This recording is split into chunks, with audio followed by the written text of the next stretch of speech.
I'm going to talk today about the most important factor in health and the most easily measured. There is nothing more important in your life than your next breath. If you don't take it, you're going to die. 2 minutes, 3 minutes, some people 5 minutes. It's what keeps you alive. So how you breathe is important. And just because doctors and nurses and most healthcare professionals do not talk to you about your breathing doesn't mean it's not important. Crucially important. 70 years ago, the medical norm for breathing was 8 breaths a minute. Today, it's between 12 and 15. Some crazy people think it's like up to 20. There's a big difference. If you're breathing at 8 breaths a minute, that's 11,500 breaths a day. If you're breathing at 12, it's 17,000. So we already go up by almost 6,000 breaths a day difference. Go up to 20 breaths, which many cancer patients are breathing at 20 breaths a minute. We're talking almost 29,000 breaths a day. That's a difference of 17,000 breaths. I'm 68 years old. When I was 50, I knew I needed to change things about myself, and I didn't. When I was 60, my health went down the toilet, and when I was 61, I almost died. And my wife, who used to be a yoga teacher, complained I was breathing too fast and too heavy. I was breathing at 12 breaths a minute. Now, many years later, I'm down to about 9. But when I use this, it used to be called the Breath Slim. It's now called the Frovlov breathing device. Comes from Russia. I've been using this on and off for 7 years. Lately, I'm using it more than ever before to control my blood pressure. Very simple. Breathe.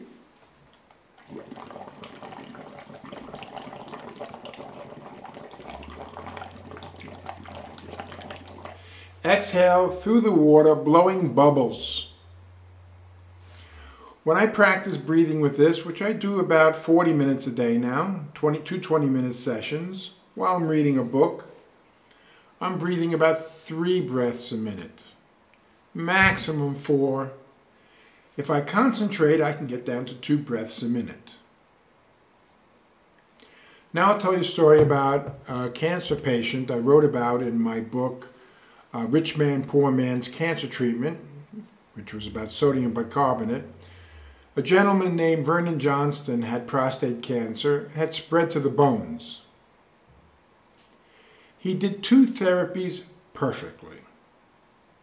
He took enough sodium bicarbonate to get his urinary pH up to 8, and he practiced conscious breathing 4 hours a day, something I never heard anybody able to do. Perhaps an hour a day on this would maybe be equal to 4 hours. In 30 days, he went for a CAT scan. He had no bone cancer and no prostate cancer. And I knew him for the next 8 or 9 years, and then I lost track of him. I think he passed away, but he was running around for many years. And there's a correlation between fast breathing and what that does to your body and what sodium bicarbonate does to your body. The main thing to understand about breathing too fast, and usually when you breathe fast, you're breathing to the chest, not the abdomen like babies do. Abdominal breathing. When your diaphragm goes down, your belly goes out. Most people are kind of frozen here on the diaphragm and the breathing. in the chest. This is not healthy. So, one of the reasons exercise is so good is we create a lot of oxygen. A lot of CO2. And because we make a lot of CO2, we have to breathe fast to get rid of the excess. Byproduct of making so much CO2 is we get a lot of oxygen.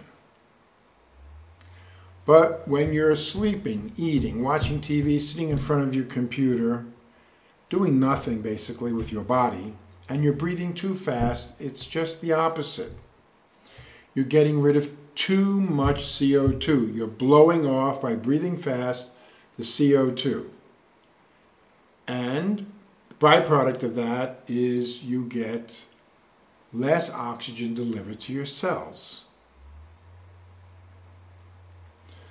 The slower you breathe, the more CO2 you retain in the blood, and the higher your oxygen delivery goes.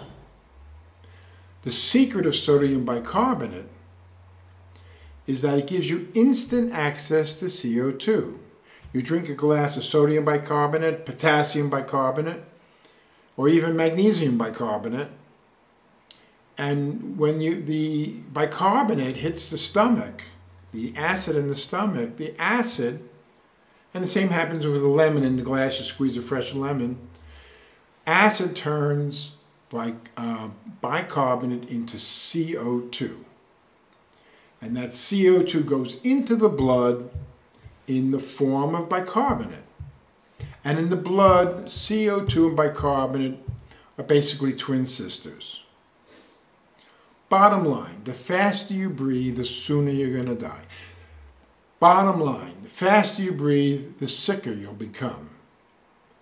Cancer, 20 breaths a minute, I consider cancer breath. Cancer is understood to basically be a deprivation of oxygen to the cells. When the cells are not getting enough oxygen, they turn to fermentation, which is a hallmark of cancer cells. They're not using regular metabolism. They're more like a fungus, using fermentation to create energy. This is a survival mechanism for cells. You don't get enough oxygen, they turn to cancer. So, Vernon Johnston took bicarbonate, increasing his CO2, and practiced conscious breathing, or with this machine. Slow your breathing down. It doesn't only affect your body, but it affects your mind, your emotions, even your spirit.